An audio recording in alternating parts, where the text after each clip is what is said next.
Welcome everyone to Esalen Live on Facebook Live. I'm Christine Chen, where we speak to space change agents, we swim deep waters, and we wander around the edges just a little bit.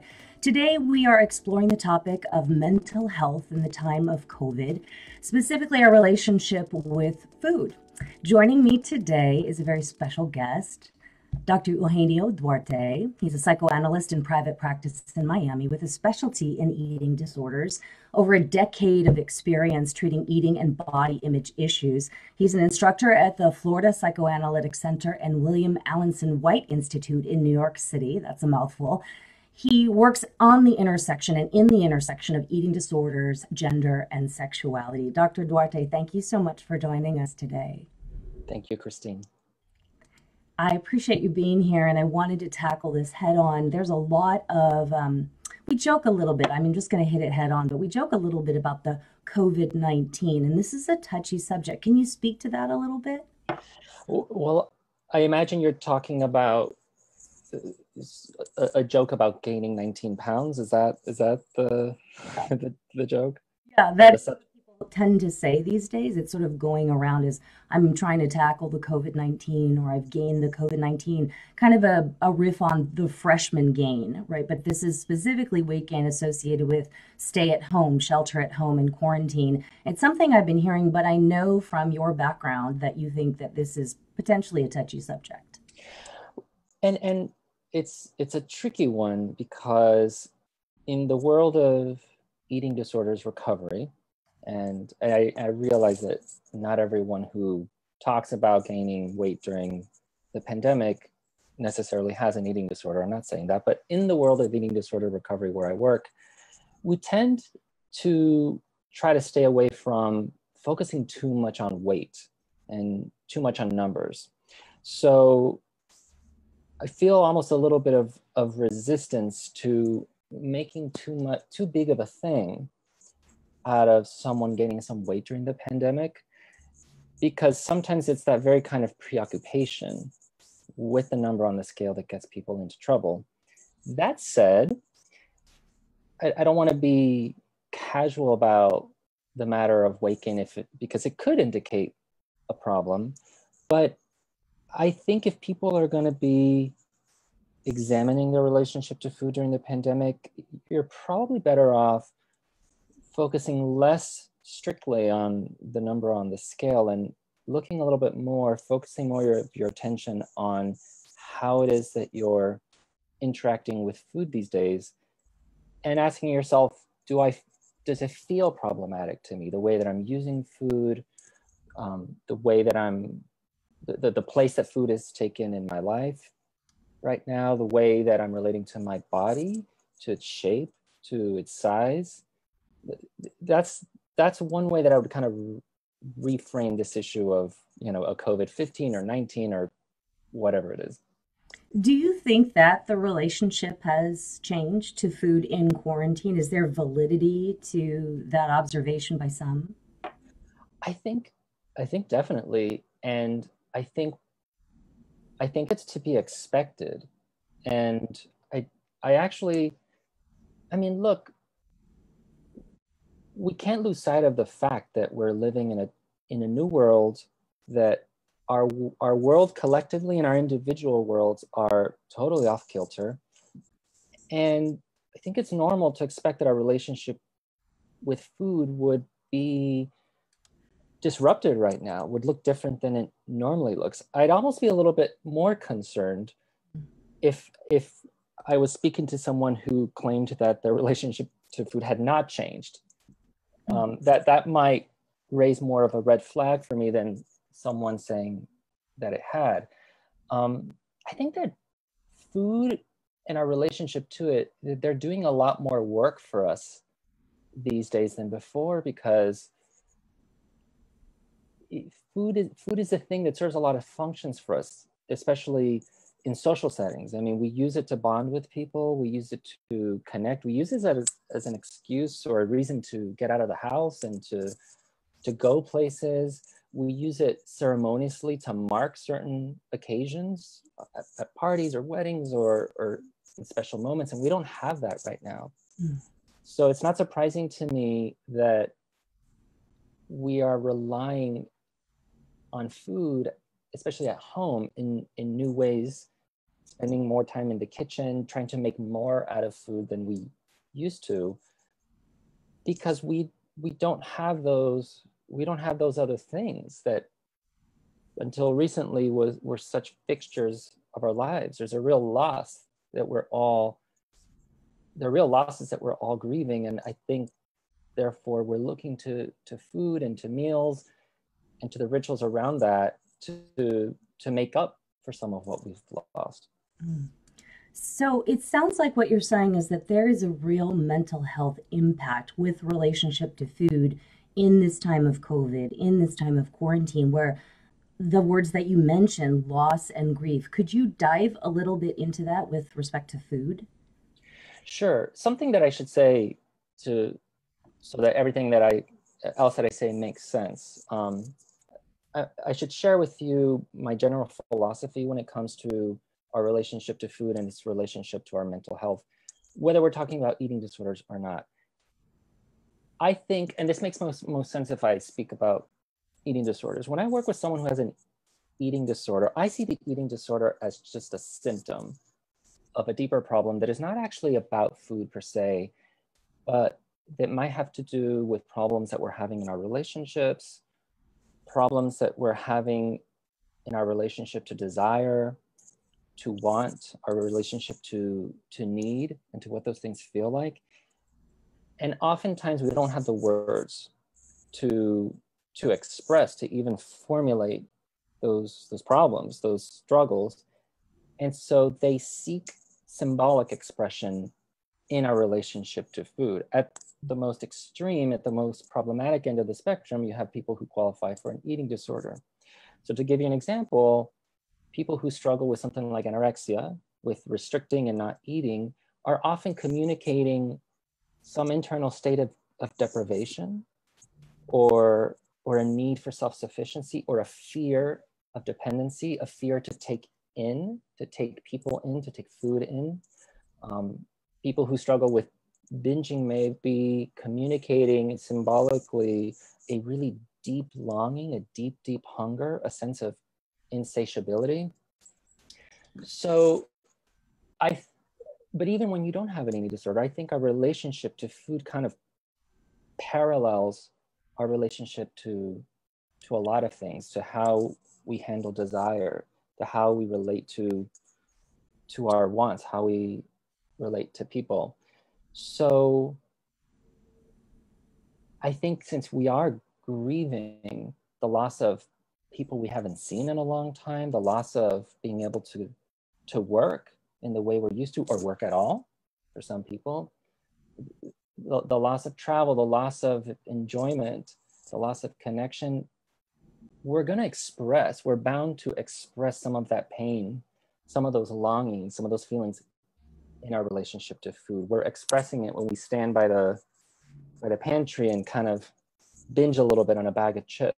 We're saying something about our longing to fill a certain emptiness. Does that make sense? Yeah, absolutely. And I think what you said also is, I'm pretty sure you'll agree with this, that it is so different for everyone. It's really hard to make these generalizations, but just as an in general idea, how could this time, what is the difference between just like having a different relationship with food right now because life is so different versus, say, a triggering of an underlying eating disorder or one that has been dormant for a while, or maybe starting a new one? Like how do we discern the difference between all of those?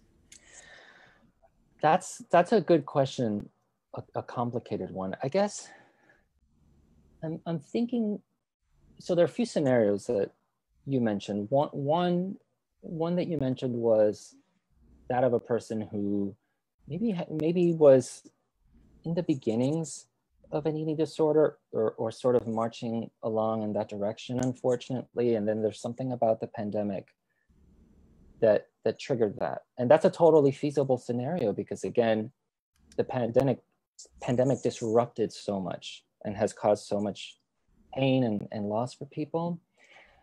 So I'm thinking those are people who are probably having a really hard time right now because we're so isolated, and it's going to be harder. It's probably going to be harder for those folks to have their struggle seen and recognized by others. A lot of times when someone's struggling with an eating disorder, they end up coming to treatment because the people around them have noticed something and have brought it to their attention. And so in the moment we're in now, that might happen less often, and that people are in isolation a lot more, and people who are struggling can struggle in silence. But it's hard to know why one person would be triggered and develop an eating disorder at this moment, while others might experience some sort of shift in their relationship to food, but not. My guess would be that no one is developing an eating disorder during this pandemic that wasn't already, unfortunately, predisposed to one. Mm-hmm. And that being said, there could be an exception. So again, to re-emphasize that these are all individual situations that might arise, and these are just Absolutely thoughts around it, right? So let's flip the script a little bit. What does a healthy relationship with food look like during these odd times? Because I've definitely missed like eating dinner with my dad. I feel like I've missed eating dinner with my girlfriends, and these are all things that I'm so lucky to miss, you know? Privileged to be able to just say, I miss these things, right? But to acknowledge that, is that healthy? And then how do I or anyone else who might have something similar reframe that into a healthy relationship with like eating and celebrating and all the things that you mentioned prior? I think that, pandemic or no pandemic, a healthier relationship to food is one marked by freedom, flexibility, um, one that's malleable, one that's adjustable, one that allows you to roll with life, to go with the flow. Um, this is the opposite of one that's rigid, limited, constrained by strict rules, by strict ideals or ideas of how one should eat or how one should look. And I don't think that changes. I don't think those core, I don't want to say criteria, but those core guidelines change in the pandemic. I think the way we think about having flexibility and freedom in our lives around food right now changes, because again, we don't have so many options like we did before. Few of us are going to birthday parties.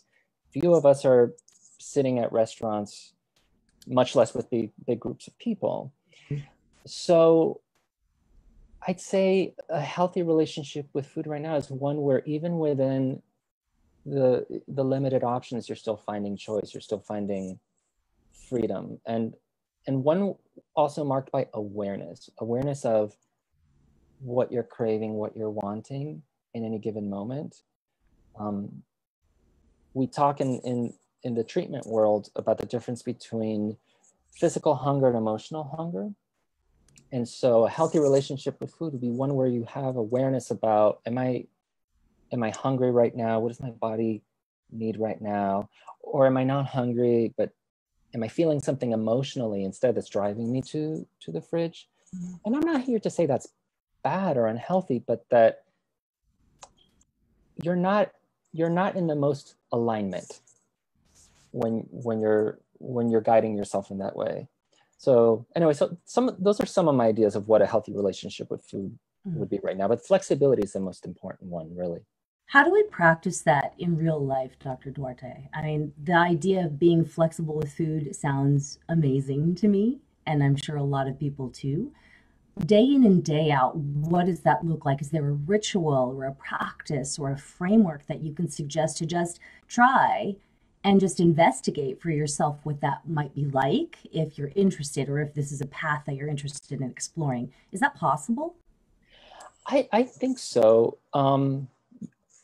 You may not be surprised to hear me borrow some ideas here from yoga, since you and I know each other from that world. But they say in yoga that structure gives you freedom.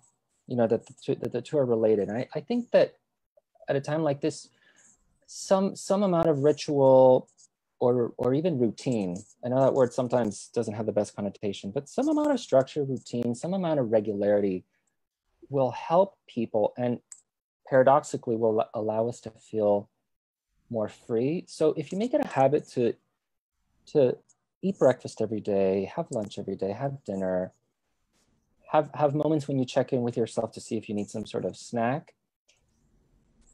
Again, in a paradoxical way, I think that'll give people more freedom to maybe try new foods, maybe change it up a little bit, discover their desires in a deeper way. I know myself, I've started experimenting in the kitchen more. You know, I've been cooking more, I've been finding recipes online, I've been trying them out. And it's because I'm in a routine where I'm cooking more that I'm finding more freedom, I'm becoming more curious, I'm experimenting more. So that's, I think some structure that's one thing I would suggest. It feels like structure in itself, like a certain time to eat, a certain place to eat within the confines of our quarantine. It's almost like a ritual in itself. I mean, I'm thinking that's the case. Would you agree? It is. I want to make sure to be clear about what I mean by structure, because for some people might hear this and think that I'm giving license to be overly structured, which itself can lead to some kind of disordered relationship with food, where I must eat at a certain time and I must eat a certain amount of calories. That's not what I'm talking about. I'm talking about a structure that's written in light pencil, you know, one where you have more or less of a routine that structures your day, but that gives you the freedom to deviate. There may be days where you sleep in a little bit and where you make the choice, you know what, I'm not gonna eat breakfast at 9, I'm gonna have my breakfast at 11. But you still have a kind of baseline structure that allows you to make those deviations in accordance with what you're feeling. So we also have to be present and in the moment and aware of, you know, what are we hungry for? What is our body needing? What's our emotional state at any given moment? Mm, yeah. Thank you so much for that clarification. That's such a good one. It actually refers back to what you were talking about flexibility. I do want to bring up the fact, though, that you've done quite a bit of work in this field with the LGBTQ community. Is there an observation that you've made as we're in a time socially that we're examining the position, the treatment, the perspectives of marginalized communities in general and moving forward? Is there something to say about that, do you think, or an observation that you've made? Yeah, absolutely. I'm glad you mentioned that, because I do work a lot with the LGBTQ population. I identify as a cisgender gay man myself, and